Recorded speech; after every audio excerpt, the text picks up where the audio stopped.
Hey, it's Devin here with Banter English again, and I'm here with a video I've actually wanted to do for a while.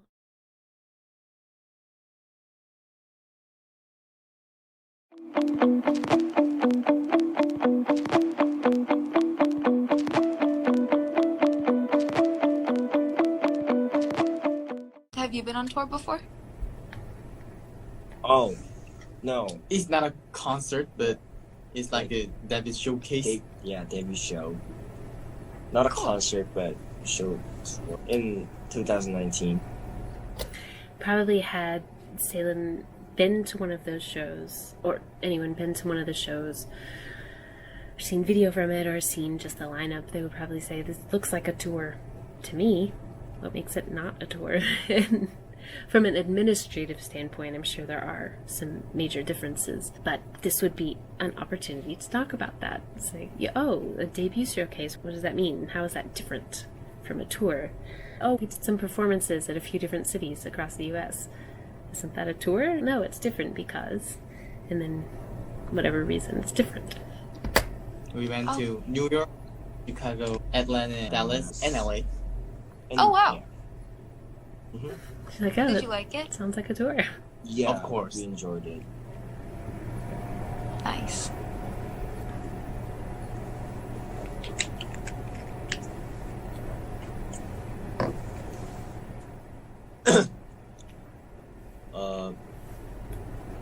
What are the top 3 things to do in LA?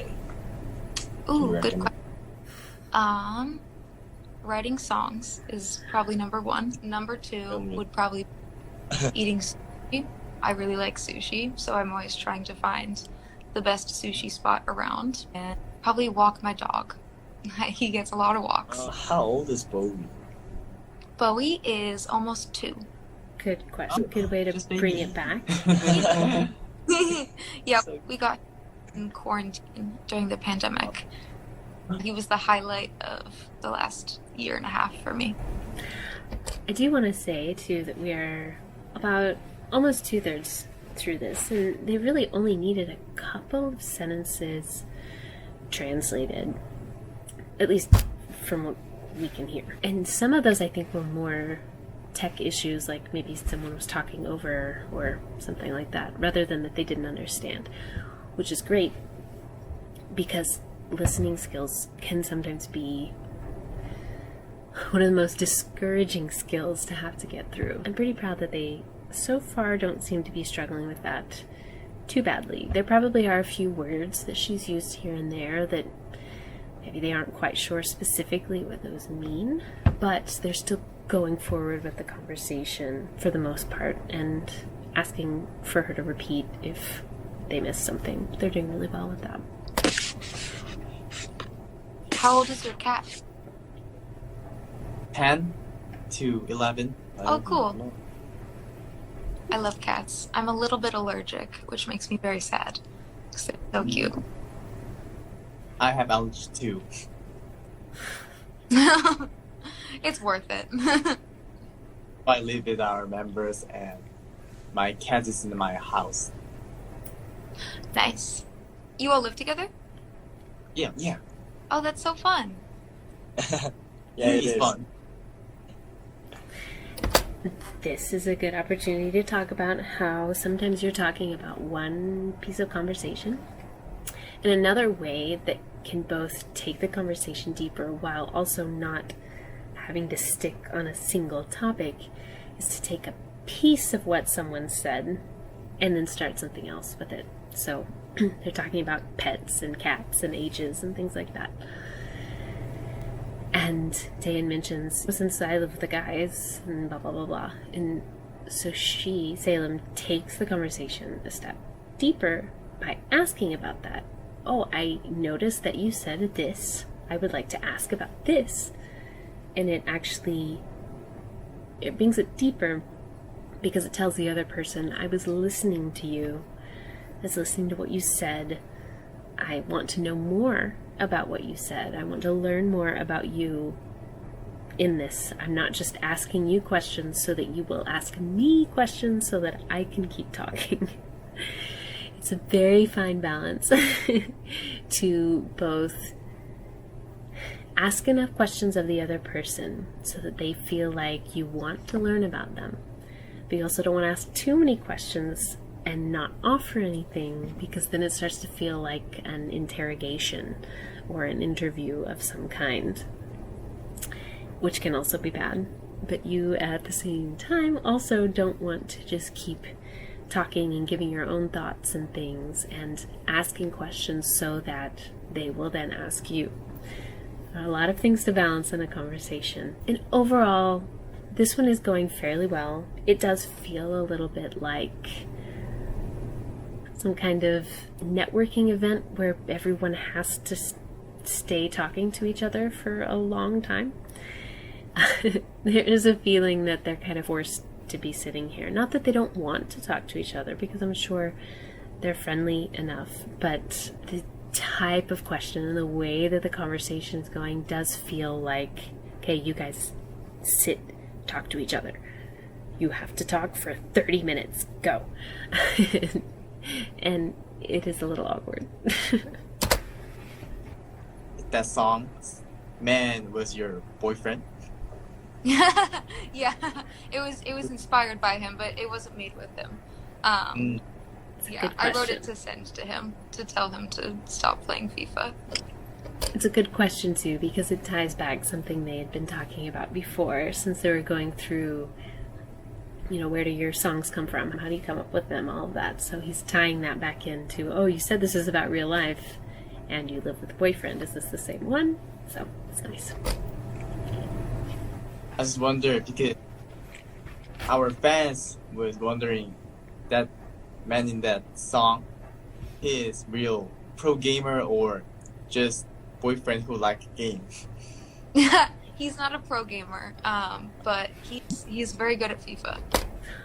Also, that sentence was very well built. You can kind of tell that Taehyun is building the question as he's putting it out, but he's not holding back so much that he missed the opportunity to ask. But you can tell that he's taking the sentence in chunks and sort of putting it together, which is great, which is fine. He got the question out. She understood. We understood. Everybody understands. When are you gonna upload your dance video? Oh, I have to learn it first, but I work on it this weekend. That will be top priority before I go to the beach. It will not be very good, but I will try. You just enjoy it. Definitely. Super fun.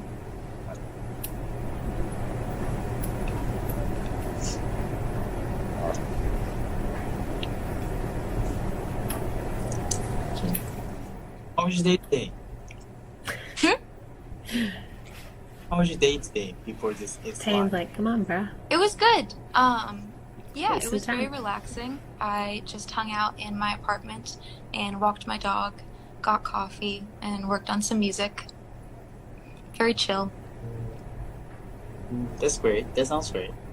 Yeah, how was your morning? It's good Yeah. because this is our first schedule, so it's awesome.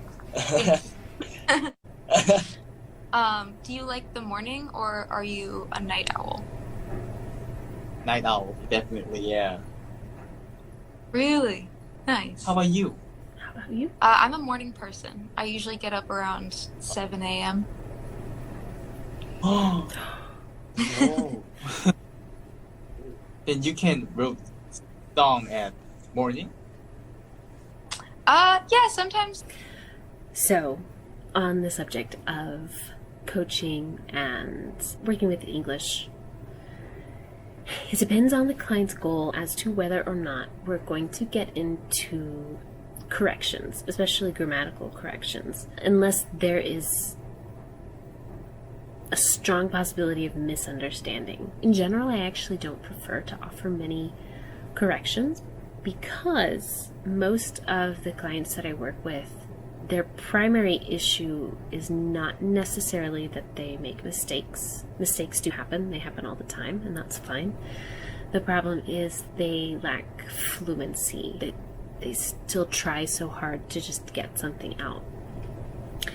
The interesting case is if I were working with Taehyun and Yeonjun. With Yeonjun, at least just based on this video alone. Obviously, if I were going to work with them, we would have a whole conversation around this. But based on this video alone, if I were to give my professional opinion, with Yeonjun, I would be working on that fluency of just getting him to feel more comfortable to just say things, to just put stuff out there. Taehyun doesn't really seem to be struggling with that.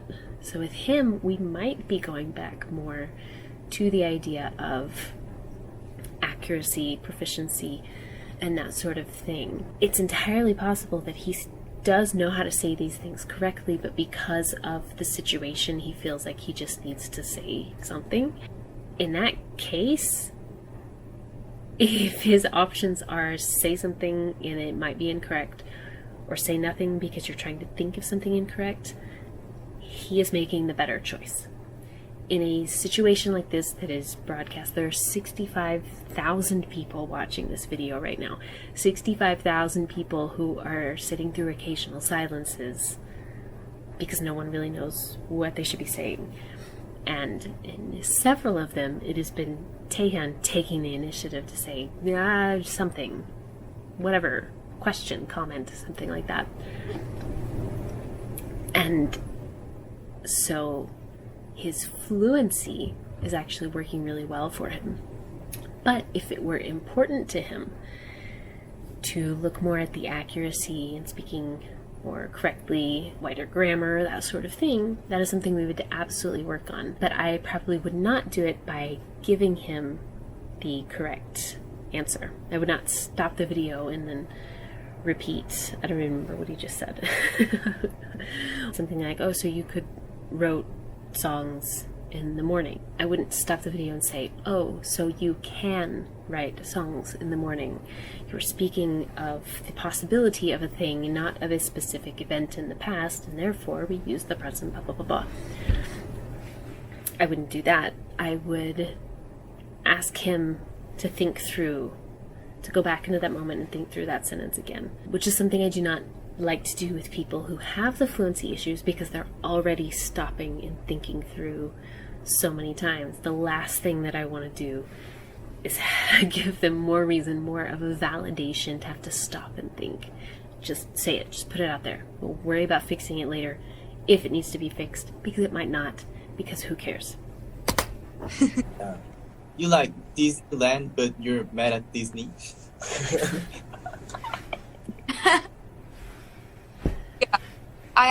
I haven't been to Disneyland since I released that song, and I'm a little scared to go because I'm afraid they won't let me in. But I do want to go back. Who's your favorite character in Disney? Ooh, I really liked Buzz Lightyear when I was a kid, and I saw him in person because my family took me to Disneyland when I was smaller, and I started dancing with him in front of it. But I liked Buzz a lot. I also like Mushu, the lizard from Milan, because I have a lizard. Oh, you have lizard? Mm-hmm. A bearded dragon. Oh. What is his name? Mushu? His name is Lil Cow. Lil Cow. Lil. They're like, what? It's like we have to go soon. Okay. Well, thank you Yeah. so much. It was so great talking to you. Yeah, me too. Okay, so that was a little bit of just some thoughts that I had as I was watching through this video. They're actually doing another like that with a new person they're collaborating with, Ian Dior. Should be, well, by the time I'm filming this here in a couple of hours, I don't know when this will actually be released, but I will watch that and see how they have grown in however many months, 4 something, 5. Overall, my biggest tips in terms of conversations will be, the biggest one is just what's the point? You know, why are you there? What's the goal? If you just want to make friends, try to keep that in mind. What do you want to know about your friends? What do you want people to ask you if they wanted to be your friend? And you have to think also that wanting someone to be your friend versus at a networking event or something that's more business related, those questions might be a little different. If you're able to know anything about the person ahead of time, even better. So in this case, it seemed like Salem did a little bit of homework on her end to be able to ask certain kinds of questions, and she learned a couple of Korean phrases. So she did some homework, which was great, and helped add a little bit of levity to the conversation. We'll get into more of this probably other times, and I can of course give much more in-depth detail in an actual conversation. So I'll see if I can find some more examples of conversations between anyone, but especially if at least one is a non-native English speaker, and we can kind of dig in and see what could be done better, what was already done great, and what could just be cut completely. Alright, if you have any particular example of anyone, it could be a K-pop idol, an actor, someone from somewhere not Korea, definitely let me know. I would love to go through and see what we can find. Alright, otherwise, I hope you have a good whatever time of day it is. Bye!